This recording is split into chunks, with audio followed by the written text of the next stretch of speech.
Hey y'all, how's it going? Welcome back. Today we are going to be looking at the new casting announcement for Star Wars The Acolyte, the original series. This news just came out on Monday, and so I finally got a time to sit with it now. Originally, for some reason, I was thinking this was the whatever the John Watts and Jude Law series is supposed to be, like the they were like, it's like an Amblin film sort of thing, a bunch of kids running around, and just I was like looking at the cast and I was like, I really don't see any kids. And then a day later I'm like, I really don't see any Jude Law. So this is not that series. It took me a second, but I remembered, I was like, oh, The Acolyte, right, that's supposed to be that High Republic series. So behind me are a ton of High Republic books on that Star Wars shelf there, and some off camera as well. But now we finally get to see the High Republic come to the screens, which I think is a good idea, because I kind of almost feel like the High Republic is just a teensy weensy wasted in the publishing world, because not that much of the fan base is reading the books. It's a very small subset. Beautiful community though. But, the larger community, the larger people who just kind of generally like Star Wars, generally like what's on Disney Plus, I'm not really sure would have a clue of what's going on in the High Republic. So this, to me, sounds like the perfect opportunity, but let's dive into it to see what's really going on here. Let's see. The article says, this is a Monday to celebrate for Star Wars fans. It's Tuesday, Lemon.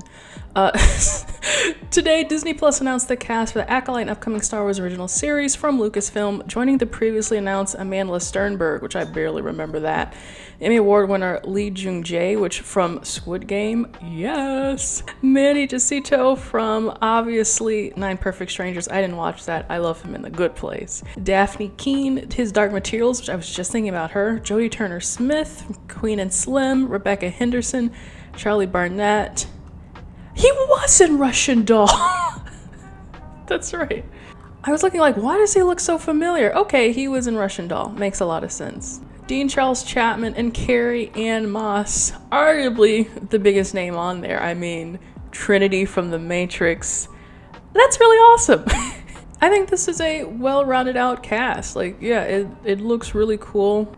Some people are at different fame levels than others, especially Mr. Squid Game here. I'm really excited about that, to see that Squid Game is so popular, was so popular that it could put him into being into Star Wars. That's incredible. And then Lucasfilm also released a behind-the-scenes image from the series, which you can check out below. So you've got Amanda here. I need to blow that up for myself. They're not really wearing any Star Wars clothes, just some regular clothes here. And the set looks pretty standard. It looks like Star Wars, that's for sure. But they do have a synopsis here. They say, The Acolyte is a mystery thriller that takes viewers into a galaxy of shadowy secrets. Interesting. And emerging dark side powers in the final days of the High Republic era. A former Padawan reunites with her Jedi Master to investigate a series of crimes, but the forces they confront are more sinister than they ever anticipated. So I'm assuming, based off this image here, that Amanda would be the Padawan and Lee here is the Jedi Master. So that would be interesting if that's what that dynamic is. And then here at the bottom they just say, the High Republic saw the Jedi Order at its prime centuries prior to the events of Star Wars The Phantom Menace, right?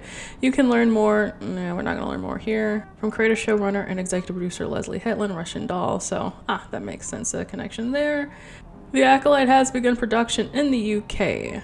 Yeah, so I mean, obviously it's way too early to tell what this series is going to be like. I really loved Russian Doll. If you guys haven't seen that on Netflix yet, there was season 2, because if they had a season 2, I didn't see that.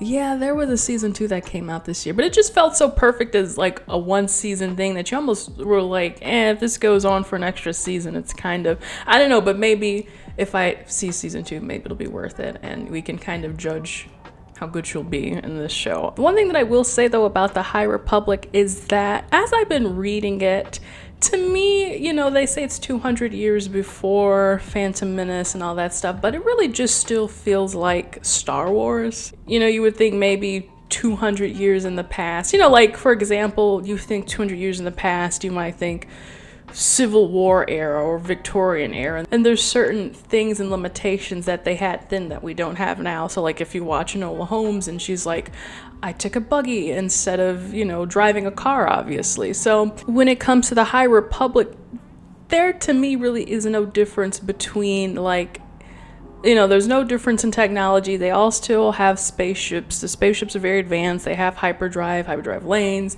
etc., etc. The only thing is maybe the ideology with the characters, or so how they view the galaxy, because up to this, you know, the whole thing is there's been a long period of peace, and that period of peace is finally ending. And so a lot of the Jedi are a bit naive. Not naive like they're dumb or they don't know anything, but more so like they're just so trusting that everything is going well, that when something goes bad and when it does start to go bad and crumble, and in this era they're like, how could this be? This isn't realistic, you know? So that's just the one thing I would say that distinguishes the High Republic era from the rest of Star Wars as we know it. So I mean, if you really dig into the books, maybe you'll be able to find some deeper stuff. But to me, you know, they were making such a big deal about this being 200 years before Phantom Menace. But I think that, to me, doesn't really matter. Just maybe only that you get Jedi at the height of the Jedi. So there is no